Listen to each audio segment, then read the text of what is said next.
Bonjour, je suis Renos Vakis, économiste principal à la Banque mondiale et votre hôte pour accélérer le développement. Des idées pour un impact. Ce n'est pas un podcast ordinaire, mais une conversation basée sur l'IA, présentée par l'Institut de la Banque mondiale pour le développement économique, où nous décortiquons les dernières recherches avec un seul objectif en tête: transformer de grandes idées en un impact réel. Commençons. Merci pour cette introduction, Renos. C'est un réel plaisir d'être ici dans notre émission pour traiter un sujet qui est vraiment essentiel pour le développement mondial. Aujourd'hui, nous allons aborder le sujet des migrations et l'impact que celles-ci ont sur nos sociétés grâce au rapport sur le développement dans le monde de 2023 intitulé Migrants, réfugiés et sociétés. En effet, et c'est un sujet assez complexe, n'est-ce pas? Alors pour commencer, pourriez-vous nous expliquer le cadre central présenté dans ce rapport pour comprendre les migrations? Bien sûr. Alors, ce rapport propose ce que la Banque mondiale appelle la matrice adéquation-motivation.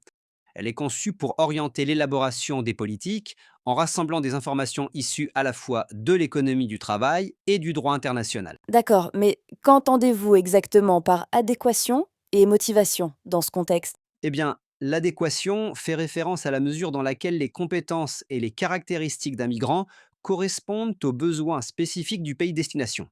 Et la motivation désigne les circonstances qui motivent leur déplacement, qu'ils soient à la recherche d'opportunités ou qu'ils fuient, par exemple, la persécution, un conflit armé ou la violence. C'est logique.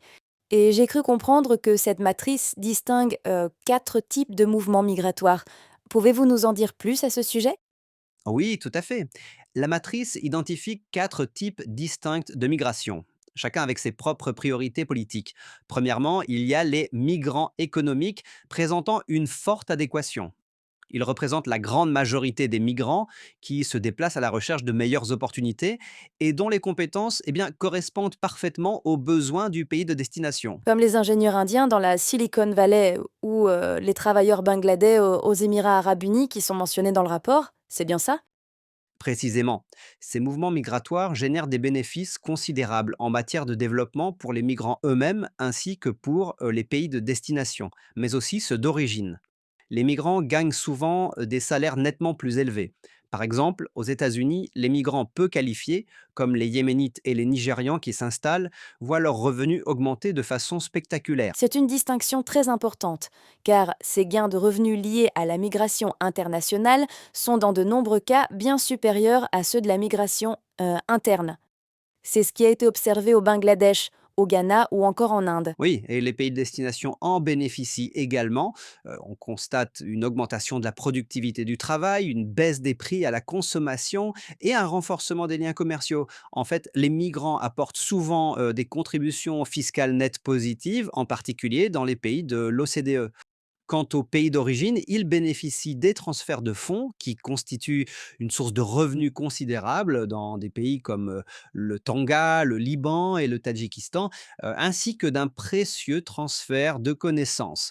L'objectif politique ici, au final, est de maximiser les gains pour toutes les parties concernées. Fascinant. Alors, quel est le deuxième type de migration? Le deuxième type concerne les réfugiés présentant une forte adéquation.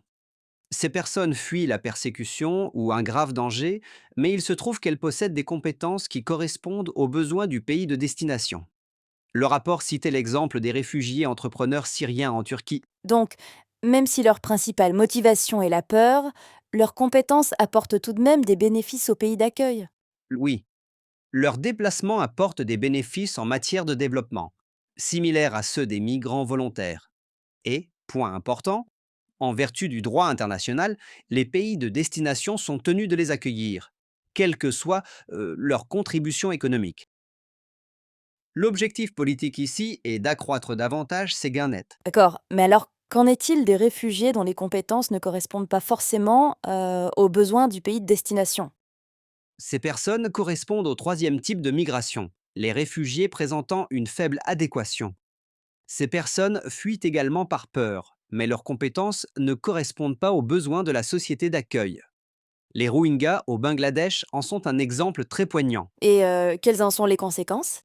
Mais bien, l'accueil de ces réfugiés représente un coût net pour le pays de destination ou d'accueil, souvent concentré dans un petit nombre de pays voisins. Le rapport souligne que la communauté internationale dépense en moyenne 585 dollars américains par réfugié et par an dans les pays à faible revenu ou à revenu intermédiaire de la tranche inférieure. Cependant, en vertu du droit international, ces personnes doivent être accueillies, quels que soient les coûts. L'objectif politique est d'assurer la pérennité et de partager ces coûts, ce qui nécessite une perspective à moyen terme dans la gestion des situations de réfugiés. Cela doit être incroyablement difficile. Et quel est le dernier type de migration? Le quatrième type concerne ce qu'on appelle les migrants de détresse, ceux qui présentent une faible adéquation et ne sont pas motivés par la peur. Ces personnes sont en quête d'opportunités, mais leurs compétences ne correspondent pas aux besoins de la société de destination. Leurs déplacements sont souvent irréguliers et extrêmement dangereux. Pensez aux migrants peu qualifiés à la frontière sud des États-Unis, par exemple. Je vois. Et les défis dans ce cas doivent être considérables, n'est-ce pas? Ils le sont. Ces mouvements migratoires sont associés à d'immenses souffrances. Le rapport indique que près de 50 000 migrants sont morts pendant leur transit entre 2014 et 2023. Les pays de destination conservent le droit de réglementer l'entrée sur leur territoire, mais l'expulsion ou le refus d'entrée peuvent conduire à des traitements inhumains. L'objectif politique est donc de réduire le besoin de ce type de migration de détresse et de garantir que tous les migrants soient traités avec humanité. Cela peut être atteint en renforçant la résilience dans les pays d'origine et en modifiant les incitations par le biais de voies légales. Ce qui nous amène à la question suivante. Pourquoi est-il si important de disposer de données de meilleure qualité? Et quels sont les défis actuels liés à la collecte de données sur la migration? Eh bien, l'un des principaux problèmes réside dans l'incohérence des définitions et d'importantes lacunes dans les données. La cohérence entre les sources de données, entre les pays et dans le temps est tout simplement essentielle, mais elle fait souvent défaut. Par exemple, de nombreux recensements de la population ne collectent pas de données de base cohérentes, avec des questions variables sur le pays de naissance, la nationalité ou la date d'arrivée. Donc, si je comprends bien, il est difficile d'avoir une vision claire et cohérente. Exactement. Il y a également des problèmes d'actualité, d'accessibilité et de couverture. Les recensements n'ont généralement lieu que tous les 10 ans, ce qui signifie qu'ils ne peuvent pas refléter les changements rapides dans les schémas migratoires. Les registres de population sont souvent limités aux pays à revenus élevés et ils sous-estiment fréquemment les populations sans papier ou marginalisées. Et si je me souviens bien, le rapport mentionnait que les données administratives, bien que prometteuses, ne sont souvent ni partagées ni harmonisées, pour des raisons de sécurité nationale, de confidentialité ou à cause de freins bureaucratiques. C'est tout à fait exact. Et les enquêtes sur les ménages et la population active, bien que riches en informations, sont généralement peu fréquentes et rarement assez vastes pour recueillir des données significatives sur les migrants. Même les sources de données plus récentes, comme les relevés de téléphonie mobile ou les réseaux sociaux, souffrent de méthodologies expérimentales, d'une faible rigueur statistique et de biais inhérents. Je me souviens également avoir lu quelque chose à propos des divergences dans les données relatives au transfert de fonds. Oui, il existe un écart significatif entre les transferts de fonds mondiaux déclarés comme reçus et ceux envoyés. Un écart qui a atteint près de 40% en 2020. Au niveau national, les rapports sur les entrées et les sorties de fonds peuvent être incohérents avec les fondamentaux économiques et fluctuer de manière spectaculaire. Cela ne fait que souligner davantage le besoin en données de meilleure qualité et plus fiables. Donc, pour résumer, pourquoi exactement avons-nous besoin de meilleures données pour élaborer des politiques? Les données de haute qualité sont cruciales pour comprendre l'ampleur des migrations, leurs facteurs déterminants, comme le changement climatique, et leurs répercussions au sens large. Ces données permettent d'évaluer dans quelle mesure les transferts de fonds contribuent à la réduction de la pauvreté dans les pays d'origine et comment des mesures spécifiques peuvent renforcer ces effets. Dans les pays de destination, les données sont nécessaires pour évaluer les compétences des migrants, leur participation au marché du travail, les effets sur la productivité et la dynamique globale d'intégration sociale. Il semble que pour une question aussi complexe et controversée que la migration, des données fiables et actuelles sont essentielles pour l'élaboration de politiques efficaces. En effet, les données sont également nécessaires pour comparer les résultats des différentes politiques migratoires et pour corriger les éventuels biais dans l'analyse, en particulier compte tenu de la diversité des situations entre les migrants et les sociétés. Alors, quelles sont les principales recommandations pour améliorer ce paysage des données? Premièrement, des normes harmonisées et plus claires sont nécessaires.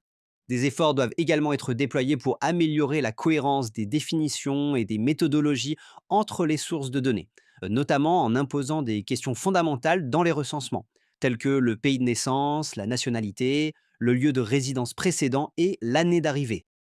Et le rapport mentionnait que le groupe d'experts sur les statistiques des réfugiés, des personnes déplacées internes et des apatrides, ainsi que l'Organisation internationale du travail, ont déjà élaboré des recommandations méthodologiques pour la collecte de données. C'est bien ça? Oui, c'est exact. Mettre l'accent sur la collecte de données probantes et sur des enquêtes innovantes est également important. Il faut investir dans de nouveaux types d'enquêtes, comme des études longitudinales, pour suivre les migrants au-delà des frontières et dans le temps, mais aussi afin de mieux comprendre les impacts de la migration et des processus d'intégration. L'ajustement des programmes d'enquête générale existants, afin d'y inclure des questions liées à la migration, peut constituer une option rentable pour améliorer la situation. Et pour finir, comment aborder la question de l'accessibilité et de la confidentialité des données? C'est un point crucial. Absolument. Faciliter l'accès aux données tout en garantissant leur confidentialité est primordial. Cela passe par le renforcement des instruments juridiques et réglementaires, l'amélioration des systèmes de données administratives, la mise en place d'accords de licence de données et le développement d'architectures partagées et sécurisées. La transparence sur l'utilisation des données et le fait de sensibiliser les migrants sur leurs droits sont également absolument essentiels. Des initiatives comme l'initiative pour des données ouvertes, l'Open Data Initiative, sont de véritables modèles pour rendre les données accessibles au public afin d'accroître les connaissances et de soutenir les solutions. Bon, ça fait beaucoup de choses à prendre en compte et beaucoup de questions importantes à se poser. Mais merci beaucoup d'avoir mis en lumière les complexités de la migration et le besoin urgent de disposer de meilleures données et de politiques stratégiques. C'était un plaisir. C'est un sujet crucial et nous espérons que cette discussion aidera les décideurs politiques du monde entier. À vous, Renos. Merci de vous joindre à nous. Vous trouverez le rapport complet sur notre site web en suivant le lien dans la description. N'oubliez pas de vous abonner pour être informé des prochains épisodes. Et avant de partir, comment comptez-vous mettre en pratique ce que vous avez appris? Quel sujet aimeriez-vous que nous abordions ensuite? Nous serions ravis de le savoir. À bientôt.